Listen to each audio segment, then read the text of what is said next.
All right, so in 5.3, this is what I'm saying we're doing, quote, by hand, but really you're using your calculator. It's just not using your solver.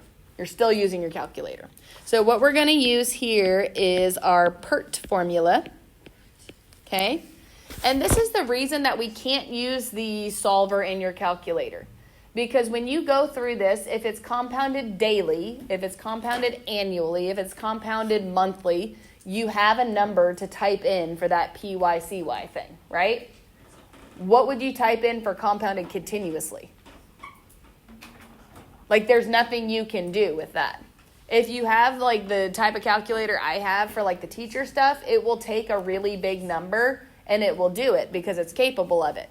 Your calculators are not, okay? So we're going to use these formulas for this one, and then there's one for the effective rate right down here at the bottom of where my screen is that we're going to use to switch to an effective rate. So, in the Pert formula, do we remember what P represents? Principal. That's called the principal, and it is the amount of the initial investment.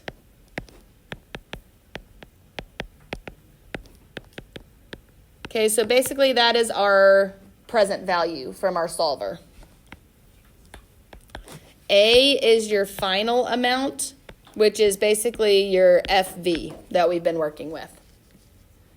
E is your base E. What's R? Your rate, your interest rate. And T is your time. Okay? So now the only thing that you're going to have to be careful with, in your solver, you've been able to do your I as just what it is, like 9%, 5%. Here, we're going back to using the formula. So if you're going to do this by hand using a formula, you got to use like 5% as 0.05. Okay? So if I go through example 1, we're investing $100. What letter is that going in for? P. So I'm going to say A equals $100. E to the, what's my interest rate? 5%, so 0.05, compounded continuously. This is what tells me to use my formula rather than my solver. We want to find the end, the compound amount at the end of first 1 year. So I'm going to put in 1 year for T. The only difference for part B is what? Times 5 years. So take a minute, familiarize yourself. I can't say that word. With the E button in your calculator, find that again. And type in both of these. We're still rounding to 2 decimal places. And see what answers you get. All right, any issues getting those 2 answers? Everything's rounded to 2 decimal places. All right, so just like we were doing conversions between nominal and effective rate in our calculator, we can do them for compounded continuously using this. Again, the command on your calculator for the effective rate was you would have to do effective with your interest rate, comma, the number of times compounded. This is why I can't use that command in my calculator because I don't have anything to type in for number of times compounded when it's continuously. So instead, I'm going to use this formula right here. Okay? So if I want to find the effective rate that corresponds to an annual rate of 5% compounded continuously, I'm going to say that is equal to E. What did we say R was? The rate. Again, I have to put that in as 0.05 minus 1. Super difficult formula. Type it in your calculator. The only thing with rounding on this one is going to be you're going to get back out of this your interest rate as a decimal. So when I type this in my calculator, E to the 0.05 minus 1, I get this, and I'm just like writing a bunch of decimals there, or numbers after the decimal place. I don't want you to round to 2 decimal places here. I want you to round to 2 decimal places after you make this a percent. Because if I rounded to 2 decimal places here, what would be my answer? 0.05. That doesn't change anything, right? When it's this small of percentages changing, I need you to say that this is about 5.13%. Like round it after you change it back into a Does that make sense? Don't like cut it off before you change it back. Because I have to show that it has in some way increased. I want the percent after you convert it back. The only other thing we can do with that is solve for the present value rather than the future value, which is what we see in our last example here. And this is why I'm also doing 5.4 today, because this is that short. In example 3, we have a trust fund being set up by a single payment so that at the end of 20 years, there will be $25,000 in the fund. So looking at that Pert formula, what is that $25,000? That's your future value. That's my A. Interest is compounded continuously at an annual rate of 7%. How much money should be paid into the fund initially? What letter are we solving for? P. So if I set it up, that's 25,000 P e to the what? 0.07 times 20. Now, this isn't like you have to use logs and all that to solve for. What's being done right now with the P and the E, the whole thing? What operation? This is just multiplying right here. So all I need to do to solve for P is what? Divide.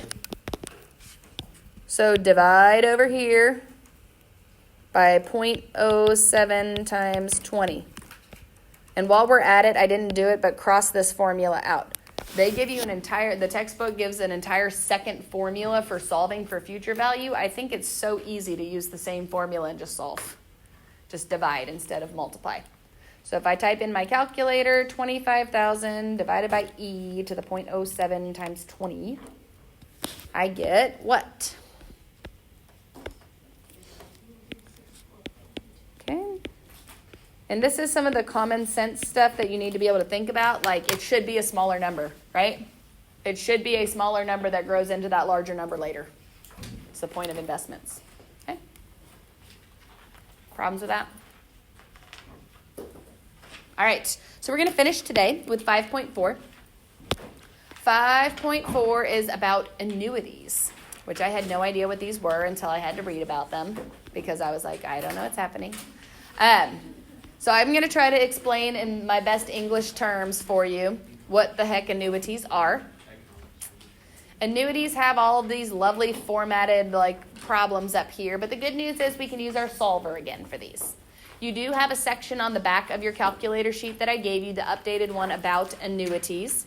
Annuities is where we're going to start using the two things in the solver that we have not used yet. First, payment, and second, we are going to use the beginning and end thing that's at the very bottom of it, okay? So we're going to talk about when to use that.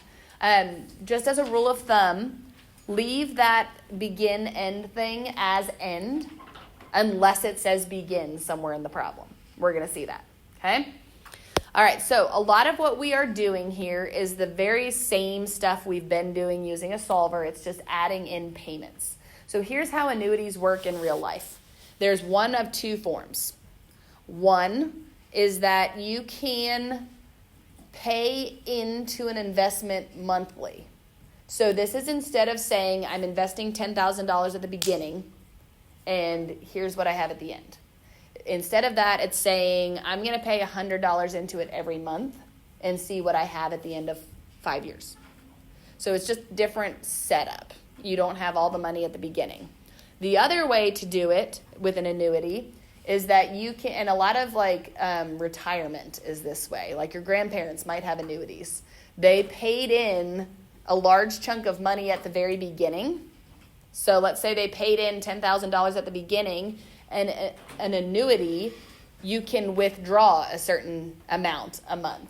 So you can set it up to say, all right, I'm retiring at 65. I'm going to put in X amount at the beginning, and I want to be able to pull out $1,000 every month to live on, basically. And so it's a way to kind of plan for that.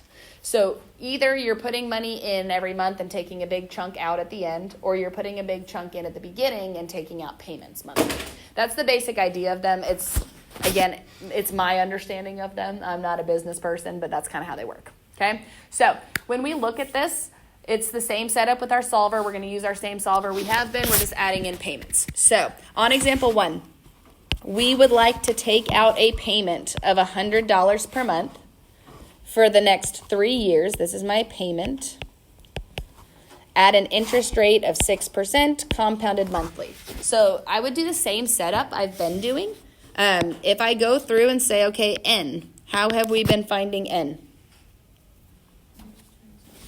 Years times compounded amount. So in this case, that's going to be 3.5 years times what? 12. My I would be what? 6. Okay, this time, because of how annuities are set up, it's either you're putting in a big payment at the beginning or a big lump sum at the beginning and taking out payments, or you're either paying in monthly and taking out something at the end. This time, it's frequently going to be either present value or future value that's going to be left blank or empty, like 0. So in this case, you are finding present value. So that's my question mark. Find the present value. Payment. Okay, payment is what you're putting, or this time you're taking it out monthly. So that's going to be a positive 100 monthly. You don't have to put in the monthly part because that's the PYCY. The future value. There is no future value to this. And here is why. Because you're putting in a big chunk at the beginning, you're taking out $100 monthly for 3.5 years. There will be nothing left in the end. That's the point of this. Okay, so no future value. And then PY and CY are going to be what? 12. Okay, so this time I'm solving for my present value. Let's see what we get when we do that. So 3.5 times 12 for N, 6 for I. Payment is 100. Future value is 0. PY, CY are both 12. All right. Give you a minute to do that.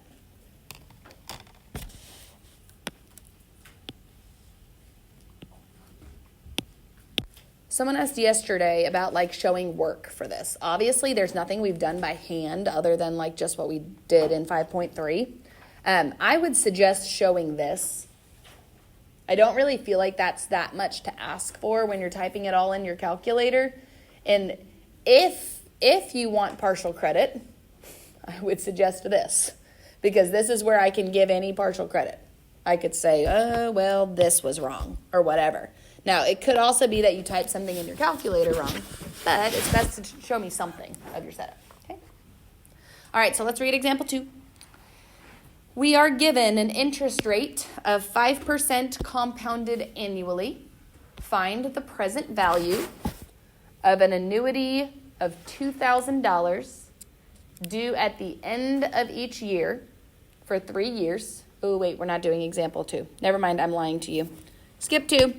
We don't have to do those. They're terrible. They're 2-part ones, and they're just awful. Let's see. 3. 3 is a good one. $10,000 is used to purchase an annuity. What's that going to be? Present value. That's what we're using at the beginning.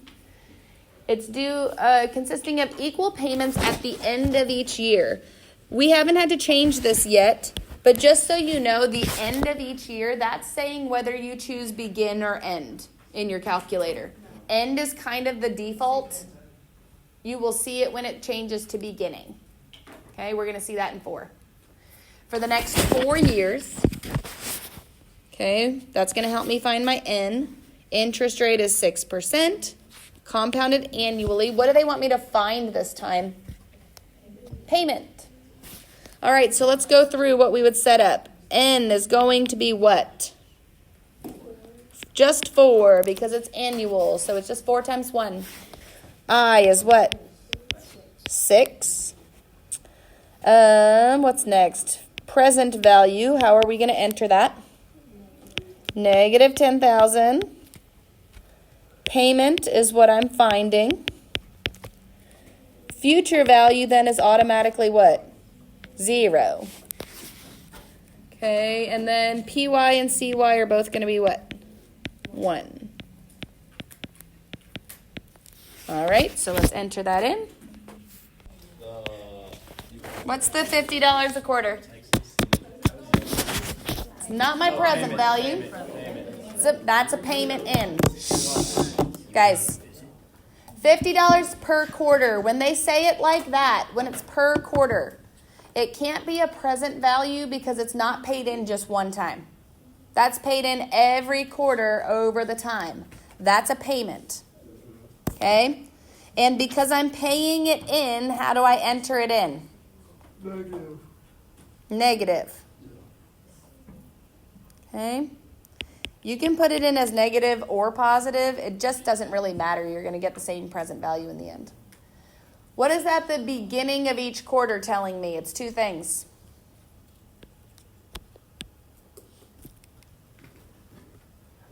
Quarter means what? 4 for this. It also means my n is going to be multiplied by 4. It's telling me one other thing. This is the first time we've had to switch that begin-end thing. At the very bottom of your solver, instead of end, you want it to be begin. Okay, we're going to see where to find that. It's at the very bottom of your solver. We'd like to pay 1 year's premiums in advance. How much should be paid in, given that the interest rate is 4% compounded quarterly? So let's finish out what we have. N is what? 4, because it's 1 times 4. Interest rate is 4. Am I finding present value or future value? I'm finding present, which means my future value is automatically 0. Okay? Now, if you enter in your payments as a negative, the payment thing is such a, it's an ambiguous word in this. Like, we just wrote it as negative 50. Now, knowing that I'm looking for my present value, I should probably put it in as positive 50. It's hard to tell in the wording of the questions sometimes whether it's a payment in or they're paying you, payment out. If I'm finding a present value, it should usually come out as a negative, but it really doesn't matter which way you do it. If you put it in as negative 50, you're going to get a positive present value. If you put it in negative 50, you're going to get a negative present value, okay? Or vice versa, okay? We should have gotten that 197.05. So next up, we're reading example 5 and setting it up. There's one more on the back that I want to do with you.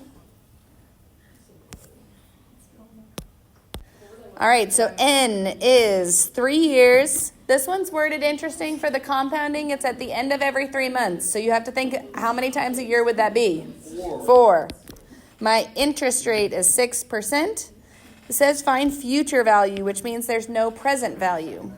My payment, I am paying $50 in every 3 months. I want to find my future value. PY, CY would both be 4.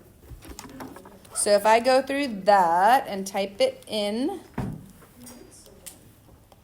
again, it really doesn't matter whether you put that PY or the payment in as positive or negative.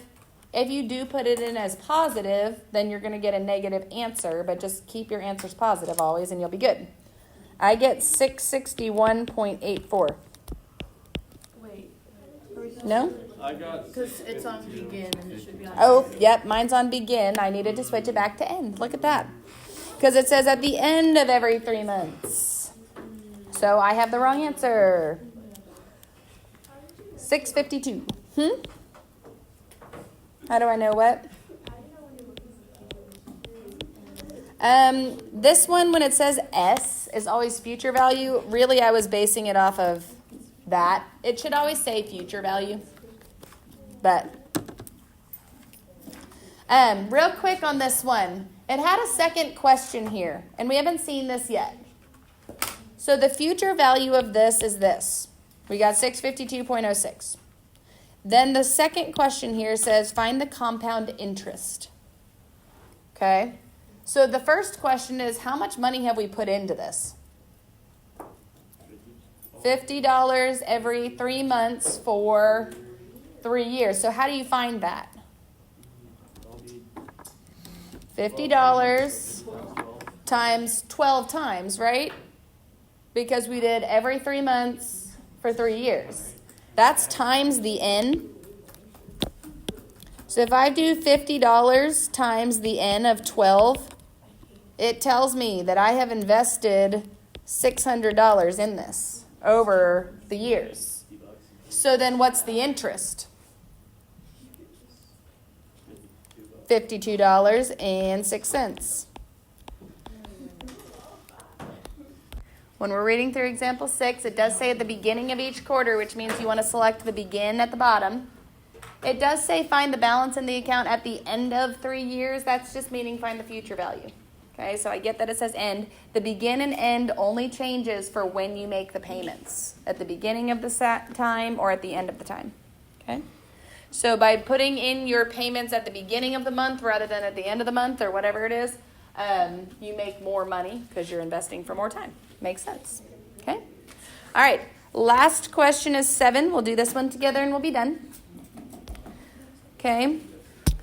Something that comes up often in the business world, apparently, is called a sinking fund. A sinking fund is a fund into which periodic payments are made in order to satisfy a future obligation. In other words, you know that you're gonna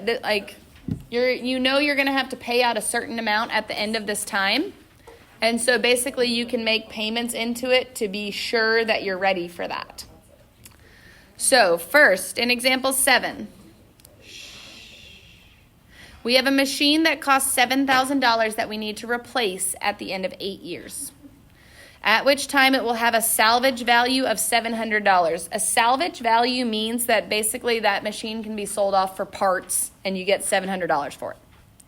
So you need to set up a sinking fund. The amount in the fund at the end of 8 years is to be the difference. What's the difference mean? Between the replacement cost and the salvage value. So what are we subtracting? What's the replacement cost? $7,000. And the salvage value. Why am I subtracting these two?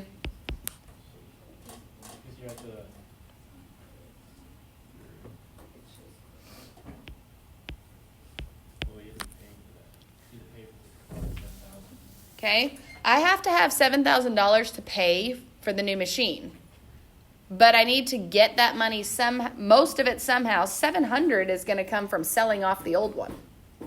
Okay, so the parts that I get from the old one. So I really only need to get $6,300 because I'm going to get $700 from selling off the old one. So that's why we're subtracting those. So at the end of the 8 years, I need to have that much in my account. What is that number now? Final value. So if I go through this, N is going to be 8 years compounded how many times? Quarterly, 4. What's I? 8. Present value is because I'm finding payments. What's present value going to be? 0. Payment is what I'm finding. Future value is how much? 6,300. PY, CY are both going to be 4. Now, the last thing we need to check is the begin or the end. If equal payments are placed in the fund at the end of each quarter, find your payments. Okay, so take a minute, type that in. So if you paid in $142.45 every quarter for 8 years, you'd have enough money to buy your new machine at the end. Okay? All right, we are done with notes.